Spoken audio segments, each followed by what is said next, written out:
As night falls, two worlds, one of sunlight, the other moonlight, blend into one.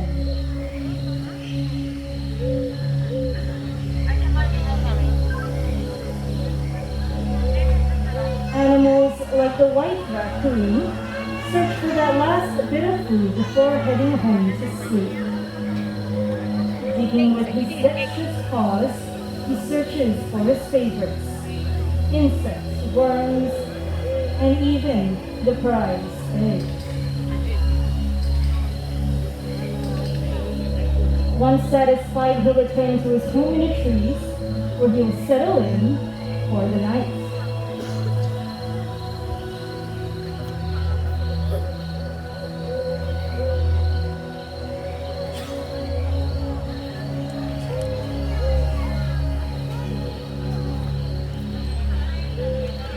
As daytime animals settle down to sleep, the forest comes to life.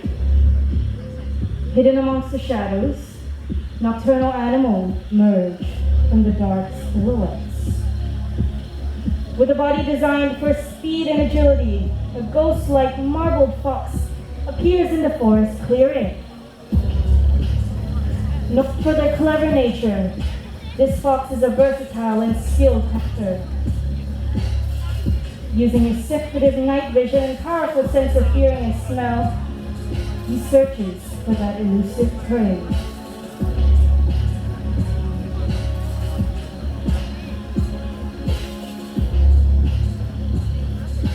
Hunted for sport and for their beautiful fur coats, these amazing animals deserve our protection before they disappear forever. Good evening, ladies and gentlemen, and welcome to the world of the night hunters. I've often been asked, how do nocturnal animals survive?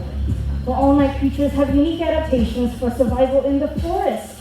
For example, the binturong. Jet black in color, they're almost invisible at night. With their excellent eyesight and quiet ways of moving through the dense forests of Asia, they're able to pounce on small animals easily. Now there's a big flash over there. Please switch off your flash. All the way to the top. Thank you very much. Everyone, meet Narnia, our binturong for the night. Take a look at that gorgeous long prehensile tail that a binturong has. That tail is strong enough to support its entire body weight. Just like this. Well done, Narnia. Now, binturongs, they can live up to 20 years in the wild. Now, that is relatively long for a small mammal. As he heads back home, I want you to get a good look at the way that he walks. Alright? Binturongs are also known as the Asian bear cat due to their short, stubby legs and bear-like walk. They also have their favorite foods. Now they feed on birds, eggs, fruits, and a variety of small mammals. Alright, and it's this way. Let's go, Narnia. Heading back. Almost there.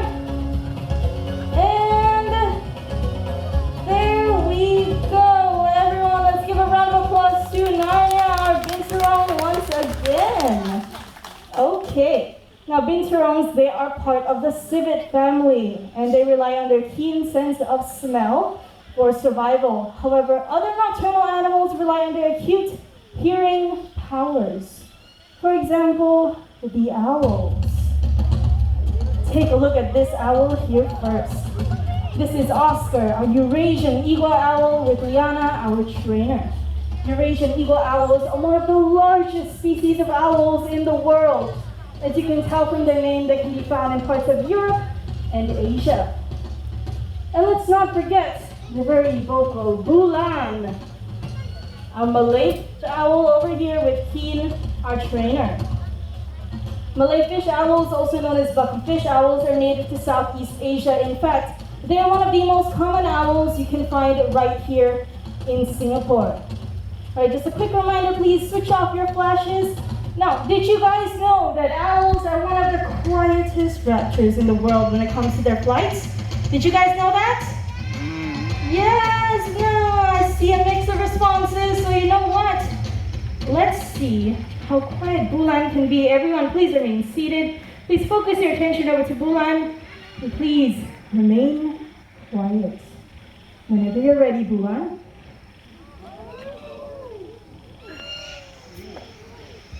That was an excellent flight.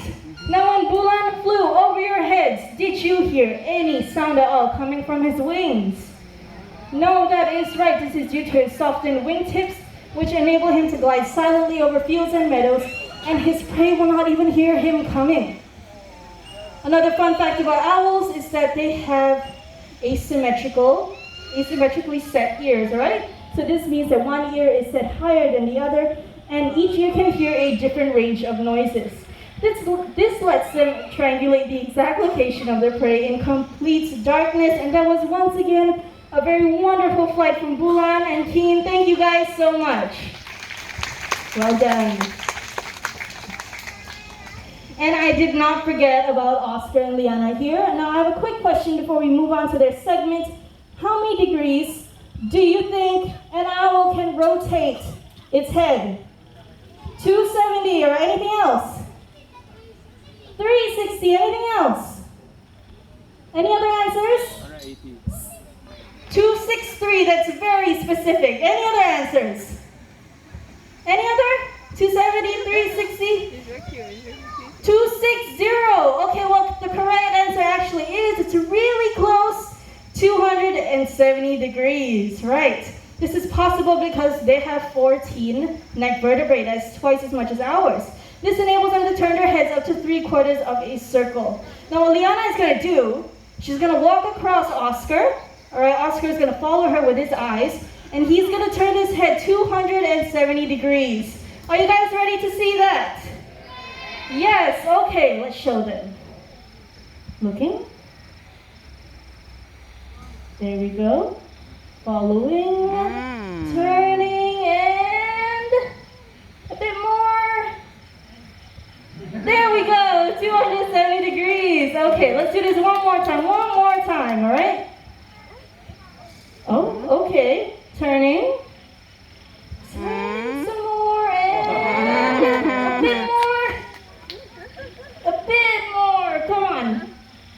There we go, 270 degrees. Well done, Oscar and Liana. Now, as I mentioned, Eurasian eagle owls, they are one of the largest species of owls in the world. Oscar here weighs about 2.1 kilograms. All right, that makes Liana a very strong woman. Okay, now, Eurasian eagle owls, they have a powerful flight and very sharp talons. Let's see if you can see that powerful flight right about now. And there we go. Look at that. You can hear it on my mic. Now, those two features make Oscar a very powerful predator in the wild. Let's give it up for Oscar, the Eurasian eagle owl, with Liana, our trainer. And this is Alicia with the perch. Thank you very much. From the kings of the skies, let's move on to the African continent. And let's start with something really small. All right, now this next animal is really small, really cute, and really furry. I'm not going to tell you what he is just yet. We're setting the stage for this next special guest. Okay, and off I go. Come on out, Zaire.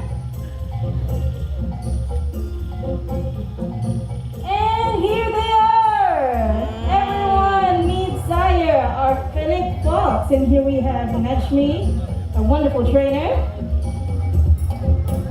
Now, fennec foxes, they can be found in the Sahara Desert. So that beautiful sandy coat helps them to camouflage even better. Those big ears, as you can see, they help to expel any excess heat away from their bodies in the blazing desert, and also help them to listen out for prey hiding underground. Fennec foxes can jump up to 1 meter high and spring forward up to 1.2 meters. Look at him go. And there we go, everyone. Apart from being very agile, they're also really fast. Now, those of you in the front few rows, take a good look at the underside. of Zaire's paws. Zaire's paws actually have fur underneath, and this helps keep them cool in the day and warm at night. Alright, on to the last stop. And off they go! Let's give a round of applause to Zaire, Fred Fox with Najmi, our trainer. Alright. Now, ladies and gentlemen, for this next segment, please remain seated and above all, no flash photography.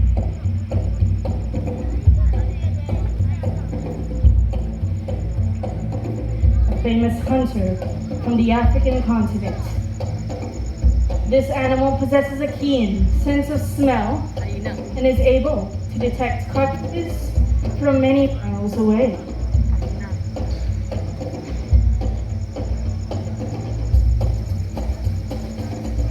Ladies and gentlemen, this is our spotted hyena.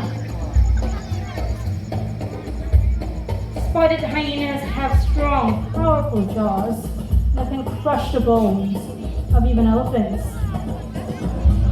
They also have excellent digestive systems, and they can digest their entire prey, including the skin, teeth, bones, horns, and even the hooves.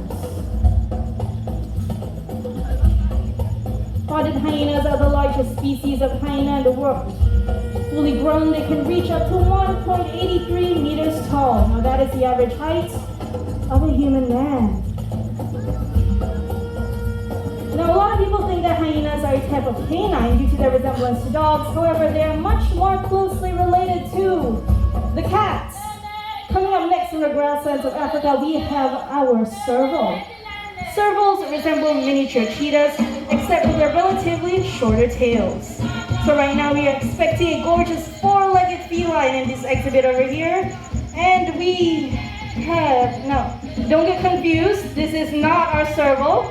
This is our human being, Kelvin, who's setting the stage for our next special guest. All right, eyes on the exhibit.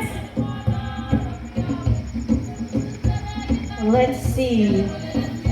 See something moving in the bushes. And almost out. Take a good look at the black and white markings on the back of her ears, all right?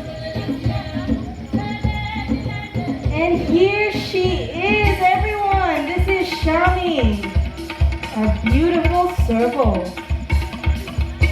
Servals use their long, slender forepaws to dig into small holes in the ground and hook out their food.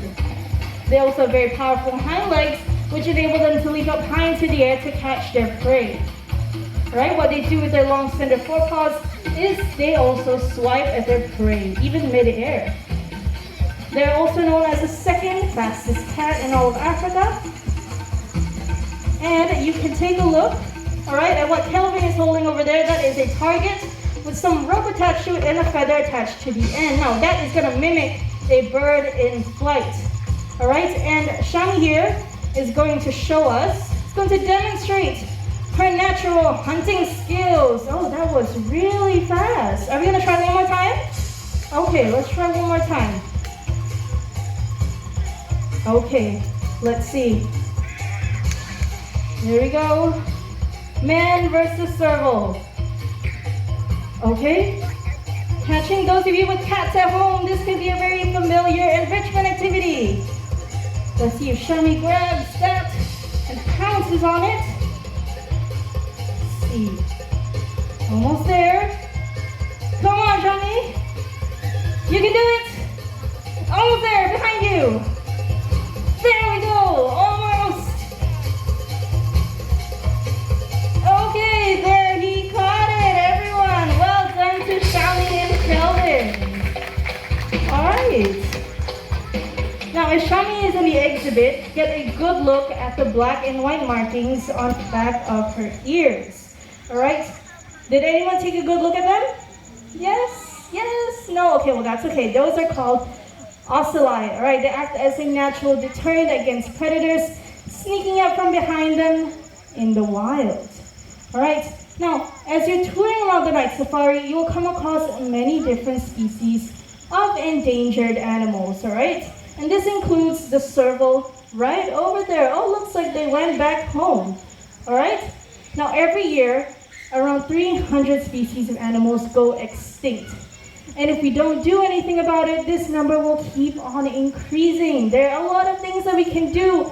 We can recycle, we can reuse our plastic, and we can stop littering. Hello? You saw him earlier on, right? Everyone say hi, Toffee, our white raccoon. Okay, let's give you a fun little activity.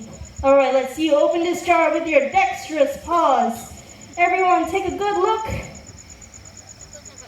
Yes, there we go. Now, raccoons use their dexterous paws to open up snail shells, crab shells, pick up the meat to eat. Now, maybe some of you have seen videos of raccoons washing their food before they eat them. Now, they're not actually cleaning their food.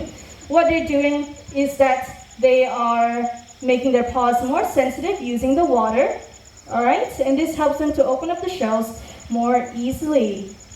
Okay, let's see, struggling a little bit with the first one. You can do this. Come on, oh, okay. Let's moving on, all right? You have to pick your battles, guys. And there we go, he did that. Well done, Toffee. All right. Now, those of you in the front few rows, maybe you've taken a good look at Toffee's eyes.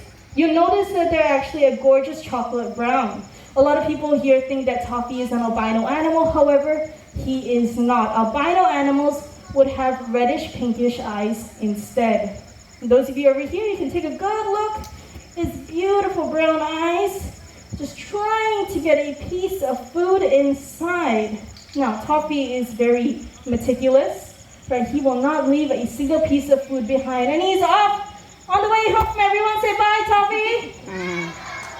Thank you very much for your appearance. Okay, let me put this all the way back over here. Now, unfortunately, raccoons have been regarded as pests in other countries, but this is not entirely their fault. Our towns and cities have come too close to their natural environment, and this forces them to come into our homes to feed and survive. So let's see what kind of trash we throw away that feeds these animals. All right, let's see. We have 2 tin cans. Okay, we have 2 paper cartons. Oh, just one, I see. And we have 2 plastic bottles. Right, all these things come from nature in one way or another, and they all have one thing in common. That is, they can be You can say that a little bit louder. They can be recycled. That is right. I'm going to call out 2 of my very faithful assistants, Bailey and Bubbles, to show us what we can do to save the environment. And this is our very noisy recycling bin. Just going to move it in the middle here. Now, Bailey and Bubbles are our Asian small cloud otters, and they are the smallest of their kind. They're about 3 years old, and they're both sisters. Here they are. Okay, Bubbles, you're on my team. Bailey, you're with Alicia over there. Okay, Bubbles, drop it in. Come on, drop it in. Inside.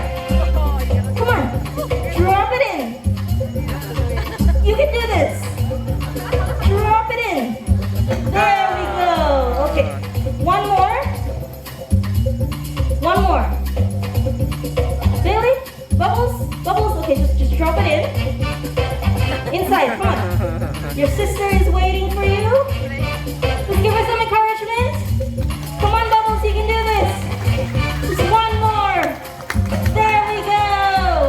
Okay, we have 2 tin cans, 2 plastic bottles, and 1 paper carton.